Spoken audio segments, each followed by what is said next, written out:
नमस्कार जी, मैं आप सबके समक्ष कांग्रेस की प्रत्याशी बनकर आई हूँ। मुझे कांग्रेस पार्टी का बहुत बहुत आभार प्रकट करना है, खास करके श्रीमती सोनिया गांधी जी, राहुल गांधी जी, प्रियंका जी, जिन्होंने मुझे ये आशीर्वाद दिया और उनके आदेश के मुताबिक आज मुझे चुनाव में उतरने का सौभाग्य प्राप्त हुआ है। उनका बहुत बहुत आभार। इसी के साथ साथ जो हमारे हिमाचल प्रदेश के प्रभारी और सह प्रभारी रहे, उन्होंने भी अपना सहयोग दिया, उनका भी मैं आभार व्यक्त करती हूँ। साथ में ही हमारे प्रदेश की जनता, खास करके हमारे CLP लीडर मुकेश अग्निहोत्री जी, हमारे पार्टी के अध्यक्ष कुलदीप राठौर जी, इन्होंने भी मेरा यहाँ से नाम रेकमेंड किया, उनका भी मैं आभार व्यक्त करती हूँ। और हिमाचल प्रदेश की जनता, खास करके मंडी पार्लियामेंट्री हलके के लोगों ने सिंह जी का नाम हमारे साथ सदा रहा। आज उनके नाम के साथ मैं इस चुनाव के मैदान में उतर रही हूँ। हालांकि आप जानते हैं कि उनके ना रहने से भी एक बहुत बड़ी क्षति हमें हुई है, बहुत बड़ा आघात मुझे पहुंचा है, परंतु राम नहीं तो राम का नाम भी बहुत है। अभी हाल में ही मेरे छोटे भाई का भी निधन हुआ है, उसका भी मुझे बहुत आघात पहुंचा। मैं दुविधा में थी कि क्या मैं चुनाव के मैदान में उतरूं या नहीं, परंतु मंडी के जितने भी पार्लियामेंट के हलके के लोगों से मेरा संवाद हुआ, उनसे बातचीत हुई, सभी ने मुझे प्रेरित किया और चुनाव में उतरने के लिए ये कहा कि राज साहब की कमी को आप पूरा कर सकती हैं। तो उनके आग्रह पर, उनके विश्वास पर मैंने ये निर्णय लिया क्या है, उसी को लेकर आज मैं जनता के दरबार में जाऊंगी और उन्हीं के नाम पर, उन्हीं के किए हुए कामों पर हमने लोगों के बीच खड़े होकर कांग्रेस पार्टी के लिए वोट मांगना है। जहां तक विपक्ष की बात है, आज आप देख रहे हैं कि हिमाचल प्रदेश में क्या पूरे भारतवर्ष में सबसे अहम मुद्दा जो है वो महंगाई का है। कितनी महंगाई आकाश को छू रही है, चाहे वो आप गैस सिलेंडर की बात लें, चाहे वो राशन की बात लें, चाहे वो गैस सिलेंडर से लेकर हमारे जितने भी घर के राशन पानी है, उसके लिए भी लोग आज कितनी त्राही त्राही जगह जगह में मच रही है। तो आज मैं समझती हूँ कि इस मुद्दों पर हमने लोगों के दरबार में जाना है। लोगों को एक ही आश नज़र आती है कि अब कांग्रेस पार्टी हमारा साथ देगी, कांग्रेस के साथ खड़ के हमने ये लड़ाई लड़नी है। तो मैं उनको भी आश्वस्त करना चाहती हूँ कि आपने ये जिम्मेवारी मुझे दी, पहले भी आपने 2 बार मुझे मंडी पार्लियामेंट्री हलके से चुनाव जीतकर और एक अहम भूमिका पार्लियामेंट में निभाने का मौका दिया है।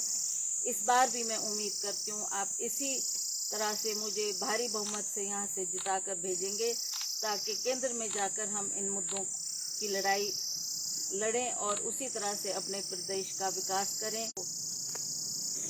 दुखी और प्रताड़ित कर रहा है, उसके लिए भी हमें पुरजोर लड़ाई लड़नी है।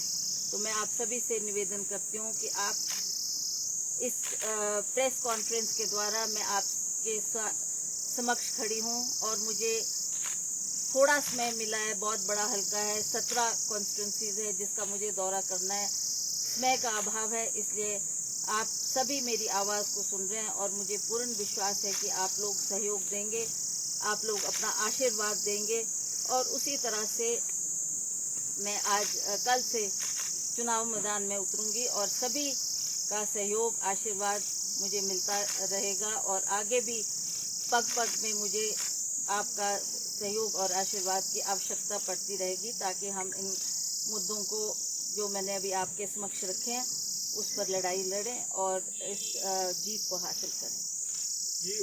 को जो नॉमिनेशन होगा उसमें प्रयास रहेगा कि ज़्यादा लोगों को ना इकट्ठा करते हुए हम छोटे छोटे नुक्कड़ कॉर्नर में और छोटी छोटी सभाएं करके अपना संदेश लोगों तक पहुंचाएं।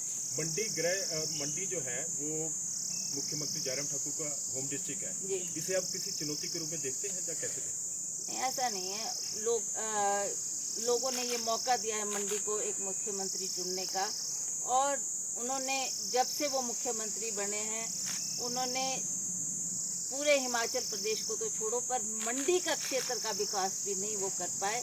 आज अगर आप तुलना करें कांग्रेस के सरकार के कामों की और जो इन 4 सालों में भाजपा की सरकार ने काम किया है, तो मुझे नहीं लगता कि कोई भी क्षेत्र में, चाहे वो सड़कों की बात है, चाहे वो स्कूल कॉलेज की बात है, चाहे स्वास्थ्य सुविधाएं की बात है, किसी भी क्षेत्र में आज जनता ये नहीं कह सकती कि जो कांग्रेस की सरकारों ने काम किया है उसके समक्ष भाजपा की सरकार ने या जयराम ठाकुर जी की सरकार ने ये काम हमारे लिए किए हैं, तो उसके आधार पर हम आपसे वोट मांगते हैं।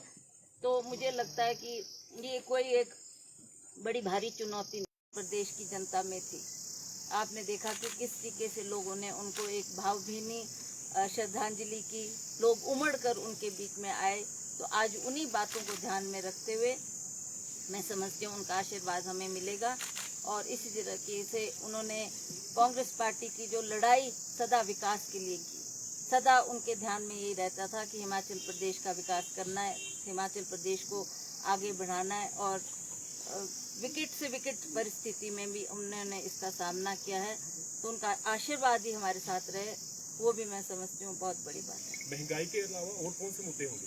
महंगाई में बेरोजगारी, आप सभी जानते हैं कि आज के युग में सारे बच्चे जो पढ़े लिखे हैं सभी रोजगार की तरफ भाग रहे हैं, और पिछले जो चुनाव हुए थे, चाहे वो पिछला विधानसभा का इलेक्शन था, चाहे वो पार्लियामेंट का इलेक्शन था, तो मैं समझती हूँ कि चाहे वो नरेंद्र मोदी जी थे, चाहे अमित शाह जी थे, उन्होंने कितना बड़ा आश्वासन हमारे नौजवानों को दिया था कि हम आपकी बेरोजगारी की समस्या को दूर करेंगे, और लाखों में नहीं करोड़ों में पूरे भारतवर्ष में रोजगार प्रदान करेंगे। तो ना ही आज वो रोजगार हमारे हाथ आया है, और जिस तरीके से महंगाई ने एक चरम सीमा को छुआ है, वो सारे मुद्दे भी लोगों के समक्ष। आपकी जो ये लड़ाई है, it would be party in power और खासकर मुख्यमंत्री की मध्य, तो कितना चैलेंजिंग मानते हैं? नहीं, ठीक है, जो आज आप एक बार आप चुनाव के मैदान में उतरते हैं तो विपक्ष के साथ तो आपकी लड़ाई है ही, चाहे वो नरेंद्र मोदी जी हो, चाहे वो हमारी यहाँ की भाजपा की सरकार है, उनके समक्ष लड़ाई लड़नी एक मैं समझती हूँ बहुत बड़ा अहम मुद्दा नहीं है, क्योंकि जो ये मैंने समस्याएं आपको आपके द्वारा लोगों तक रखी है, उन समस्याओं से लोग भी अवगत है, लोग भी दुखी हैं, लोग भी एक चेंज चाहते हैं, एक परिवर्तन चाहते हैं, ताकि केंद्र में भी परिवर्तन आए, और उसी तरह से प्रदेश की सरकार को भी वो चाहते हैं कि दोबारा हम कांग्रेस की सरकार को लाना चाहते हैं, ताकि वो हमारे जैसा उन्होंने विकास किया है वो आगे भी विकास के काम हो, और जो इन समस्याओं उनको भी दूर करने का भरसक प्रयास करें। बेरोजगारी का मुद्दा मैम आपने कहा कि उसे भी मध्य प्रदेश में जो बेरोजगारी लगातार बढ़ रही है, राजधानी की अगर हम बात करें पिछले 70 दिन से जो कर्ममूलक संघ है वहाँ पर लगातार अपनी मांगों को लेकर ये धरने प्रदर्शन पर बैठे हैं। कांग्रेस पार्टी अगर ये सुनिश्चित करती है कि आने वाले समय में उनकी मांगों पर गौर किया जाएगा? अवश्य किया जाएगा, क्यों नहीं। ये नौबत तो आनी नहीं चाहिए थी कि आपको कोई प्रदर्शन करना पड़े या कोई धरने पे बैठना पड़े। सरकार का दरवाज़ा हर समय जनता के लिए खुला होना चाहिए। जो उनकी समस्या है वो उनका फ़र्ज़ है कि वो उन समस्याओं को दूर करें, उन समस्याओं को ध्यान में रखते हुए कोई ना कोई रास्ता निकालें ताकि हमारी जो समस्या है उसका समाधान है। मैम, जिस तरीके से आश्रय शर्मा भी जो है टिकट की दौड़ में थे लेकिन उन्हें टिकट नहीं मिला है, क्या आपको लगता है कि पंडित सुखराम का परिवार के लोगों का साथ भी आपके साथ रहेगा मंडी से? अवश्य, क्यों नहीं। आप जानते हैं कि पहले भी पंडित सुखराम जी, जिनकी शुरुआत ही कांग्रेस पार्टी से हुई है, बहुत अहम कुर्सियों पर वो तैनात रहे, सेंटर में मिनिस्टर रहे, यहाँ पर उन्होंने बहुत अहम भूमिका निभाई है और कांग्रेस पार्टी से ही अपनी शुरुआत की है। बाद में क्या हालात बने, क्या परिस्थिति बनी, वो सब जनता जानती है। तो आज भी मैं समझती हूँ कि इस परिस्थिति में भी वो अवश्य हमारी पार्टी का साथ देंगे और साथ लेकर रहकर ही हमने इस चुनाव को की लड़ाई को लड़ना है। और अवश्य मंडी सदर के लोग हैं वो भी इस बात में सहमत होंगे और वो भी अपना आशीर्वाद कांग्रेस पार्टी को देंगे। बीजेपी अभी तक अपना आदित्य जी द्वारा भी फेसबुक पर पोस्ट किया गया था कि वोट नहीं श्रद्धांजलि दे, तो कुछ लोग ये कह रहे हैं कि कांग्रेस पार्टी इस बार मुद्दों से हटके केवल भावनाओं पर चुनाव लड़ने वाली है। नहीं, ये सभी बातें सभी के समक्ष है और सभी जानते हैं। जो ये श्रद्धांजलि की बात है, ये भी हम इसीलिए क्योंकि ये लोगों की भावना है। लोग इस बात को समझते हैं। जब ये हादसा हुआ, जब राज साहब हमारे बीच में नहीं रहे, उस वक़्त भी जो लोग हमारे पास अफसोस करने आए, वो भी ये चाहते हैं कि एक बार हमें राज साहब ने इतना काम हमारे क्षेत्र में किया है, पूरे हिमाचल प्रदेश को विकास के को ध्यान में रखते हुए कितना काम हर क्षेत्र में हुआ है, तो वो भी चाहते हैं कि आज वो हमारे बीच में नहीं है, एक मौका हमें भी मिले कि एक श्रद्धांजलि के तौर पर, एक वोट के तौर पर उसकी अदायगी करें। मैडम, बीजेपी अभी तक अपना कैंडिडेट डिसाइड नहीं कर पाई है और इससे पहले जो सांसद थे रामस्वरूप शर्मा, उनकी भी रहस्यमयी मौत हुई है। तो क्या कांग्रेस इस मुद्दे को लेकर भी जनता के बीच में जाएगी, कोई जांच की मांग करेंगे? क्योंकि Congress I don't think this is any issue which has to be taken in front of the people. Vikram ji, आपसे सवाल है। पहली बार होगा in absence of your father you would be campaigning for your mother now, कितना चैलेंजिंग है? ये निश्चित तौर से चैलेंजिंग है, मगर चैलेंजिंग के साथ साथ it is a opportunity also. और अभी जैसा एक पत्रकार बंधु कह रहे थे कि ये एक श्रद्धांजलि के रूप में मैं ये बात इसलिए कही गई है because Shri Virbhadra Singh ji had dedicated his life for the people of Himachal Pradesh. और अगर भारतीय जनता पार्टी या और कोई नेता अपने शीर्ष नेतृत्व के नाम पे वोट मांग रही है, तो मुझे लगता है कि उनके परिवार का सदस्य होने के नाते और कांग्रेस पार्टी का सदस्य होने के नाते हमारा पूरा अधिकार है कि जो विकास कार्य वीरभद्र सिंह जी के सरकार के समय में हुए हैं, मंडी संसदीय क्षेत्र में हुए हैं, पूरे हिमाचल प्रदेश में हुए हैं, चाहे वो मंडी का IIT है, चाहे वहाँ का आपका जो सबसे बड़ा अस्पताल आपका नेर चौक के अंदर बना है, चाहे आपका कुल्लू का एयरपोर्ट है, चाहे एक सब्सटैंशियल अमाउंट जो आपका रोहतांग टनल में, हालांकि इस पर राजनीति बहुत हुई है और ये कहा जाता है कि ये वाजपेयी साहब की देन है, मगर उसमें 60% ऑफ बजट जो है वो UPA सरकार के समय में आया हुआ है। तो निश्चित तौर से वीरभद्र सिंह जी ने काम किया है।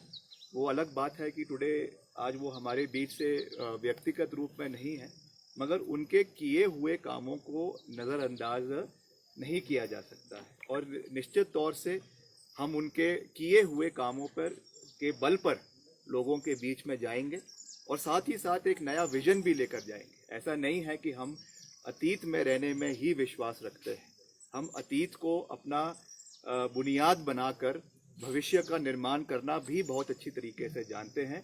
और जिस तरीके से उन्होंने हमारा मार्गदर्शन किया है, कांग्रेस पार्टी के और शीर्ष नेतृत्व ने हमारा मार्गदर्शन किया है, हम उन सब चीज़ों को अपना बुनियाद बनाते हुए एक नए विजन के साथ लोगों के बीच में जाएंगे। और जिस बात में श्रीमती प्रतिभा सिंह जी ने जो बातें यहाँ पे बेरोजगारी के बारे में कही है, अनएम्प्लॉयमेंट के बारे में कही है, प्राइस राइज के बारे में कही है, और कर्मचारी प्रदेश के अंदर जो आज पीड़ित है, इनकी आवाज़ को नहीं सुना जा रहा है, उनके बारे में है, इट इज़ आवर राइट। और ये हमारा दायित्व बनता है कि उन मुद्दों को हम लोगों के बीच में लेकर जाएंगे और उन मुद्दों के ऊपर जो है वो जनता का समर्थन मांगेंगे।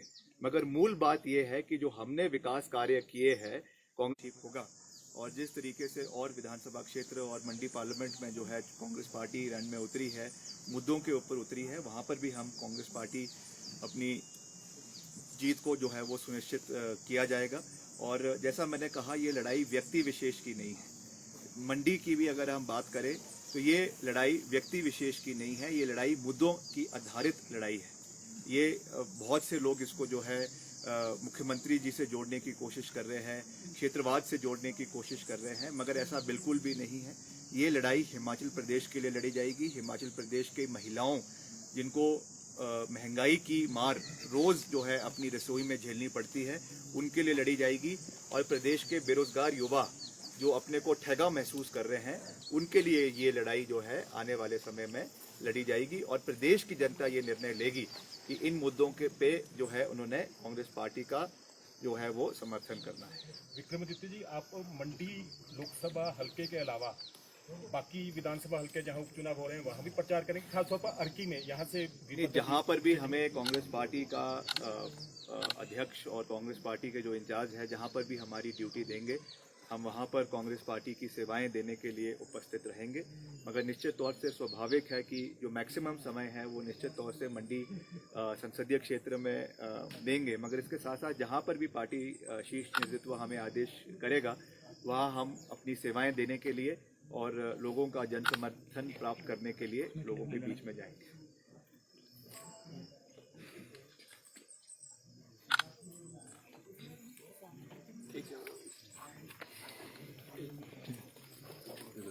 हम एक मुद्दा और है, किसानों को लेकर अगर बात करें तो किसानों को लेकर भी काफी मुद्दे यहाँ पे चल रहे हैं, क्या वो मुद्दा भी सामने या बागवान की अगर बात करें,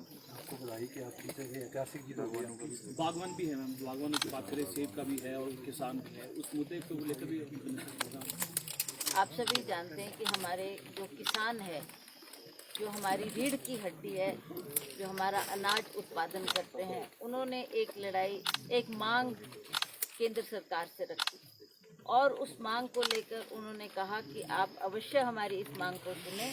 हमारी भी कुछ समस्याएं, हमारी भी कुछ प्रॉब्लम्स है जिसका दायित्व प्रधानमंत्री जी का बनता है कि वो हमारी प्रॉब्लम्स को सुनकर उसका हल हमारे को निकाल कर दें। पर आपने देखा अब 1 साल होने को जा रहा है, आज भी वो सड़कों में जूझ रहे हैं, आज भी वो उस लड़ाई को लड़ रहे हैं। कितने विषम स्थितियों में भी उन्होंने सड़कों पर बैठकर अपना धरना प्रदर्शन किया है, अपनी आवाज़ को उठाया है।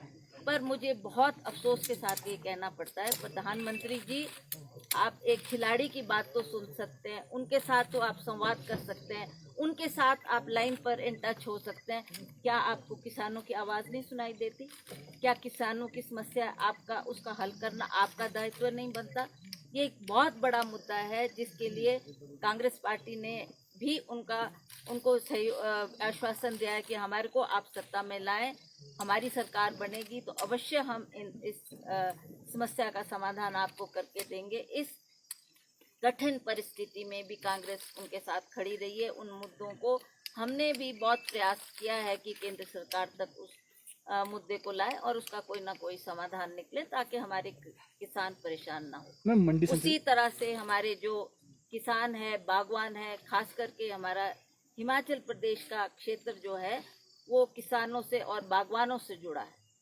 आज बागवान भी जब देखते हैं कि हमारी सारी साल की मेहनत है, सारे साल हम इतनी कठोर परिश्रम करके जो हमारा फल है, अगर उसकी हमारे को सही कीमत ना मिले तो उसके ऊपर भी उन्होंने बार बार सरकार से अपना आग्रह किया और ये कहा कि आप इस पर गौर करें ताकि हमारे को सही मूल्य मिले और उचित दामों पर हमारा फल बिकना चाहिए। चाहे वो अदानी को लेकर उन्होंने अपनी समस्या रखी, ये कहा कि ये बड़े बड़े जो सेब खरीदने वाले लोग हैं इनकी बात भी आप ध्यान में रखें, पर कम से कम सही कीमत बागवानों को मिलनी चाहिए। ये एक बहुत बड़ी समस्या है। इसके साथ में एक महिलाओं को टच करते एक समस्या हमारे सामने जो है वो भी इसी तरह की एक समस्या है। आप जानते हैं हमारी घर की महिला है, गृहिणी है, उसके घर से कोई भी रोजगार में नहीं है, ना उसका कई बार उनके पति भी नहीं रहे, वो समस्या भी उनके सामने। अब कौन घर में बच्चों को पालेगा, कौन उनका घर का चूल्हा जलाएगा? वो सारा भार जब महिलाओं के सिर पे पड़ जाता है तो महिला के पास और कोई साधन नहीं रहता। वो अपने पशुओं को पालकर, गाय को पालकर जो दूध का उत्पादन करती है, दूध को बेच कर वो अपने परिवार का पालन पोषण करती है, अपने बच्चों की शिक्षा करती है, तो वो भी चाहती है कि उसका सही मूल्य उसको मिलना चाहिए ताकि वो भी अपने घर को कंफर्टेबली चला सके। पर दुख इस बात का है कि अगर वो 20 रुपए उसको बेचती है, 20 रुपए किलो मान लिया उसका दूध बिकता है, पर जो खरीदने वाला है वो उसको 40, 45, 50 रुपए में बेच रहा है। तो इस तरीके का जो एक हमारे चाहे वो जो गाय पालने वाले लोग हैं, खास करके महिलाओं इस बात से बहुत पीड़ित है, तो उसका भी एक समर्थन मूल्य होना चाहिए कि जो गाय का दूध है उसका समर्थन मूल्य ये हो ताकि वो भी सही तरीके से अपने घर का पालन पोषण कर सके। उसकी भी समस्या है, उसकी भी जो उसको अवश्य सरकार सुने।